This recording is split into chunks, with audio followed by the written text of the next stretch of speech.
ദൈവ തിരുനാമത്തിന് മഹത്വമുണ്ടാകട്ടെ. ഏവർക്കും ഹെർമിറ്റ്സ് ടോക്സിലേക്ക് സ്വാഗതം. ഇത് ഹെർമിറ്റ്സ് ടോക്സിൻ്റെ 840 ദിവസം.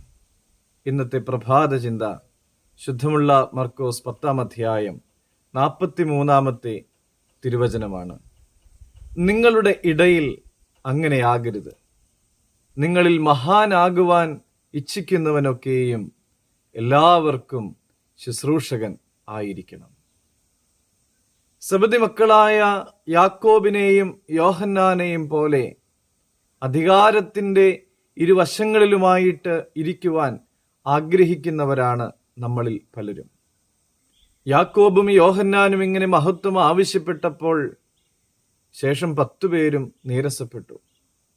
യേശുതമ്പുരാൻ അവരെ വിളിച്ചിട്ട് അവരോട് പറഞ്ഞു, മഹത്വം എന്നത് പദവിയിലല്ല, പദവി ഉപേക്ഷിക്കുന്നതിലാണ്.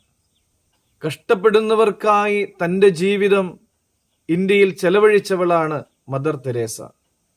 എന്നാൽ പ്രിയമുള്ളവരെ, മദർ തെരേസ മഹത്വമുള്ളവളായി മാറിയത് പദവി കൊണ്ടല്ല, മറിച്ച് സേവനം ചെയ്തതിലൂടെയാണ്.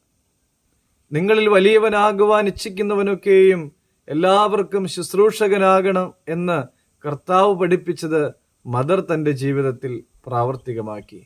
പ്രിയമുള്ളവരെ, നമ്മുടെ കുടുംബ ജീവിതത്തിലും സമൂഹ ജീവിതത്തിലുമൊക്കെ സേവനം ചെയ്യുന്നവരായി മാറുവാൻ നമുക്ക് സാധിക്കണം. അങ്ങനെ സേവനത്തിലൂടെ മഹത്വം പ്രാപിക്കുവാനായിട്ട് ഇടയാകണം. നമുക്കിങ്ങനെ പ്രാർത്ഥിക്കാം. സ്നേഹവാനായ ദൈവമേ, മറ്റുള്ളവർക്ക് വേണ്ടി എന്തെങ്കിലുമൊക്കെ ചെയ്യുവാൻ തക്കവണ്ണം എന്നെയും അവിടുന്ന് ഉപയോഗപ്പെടുത്തണമേ.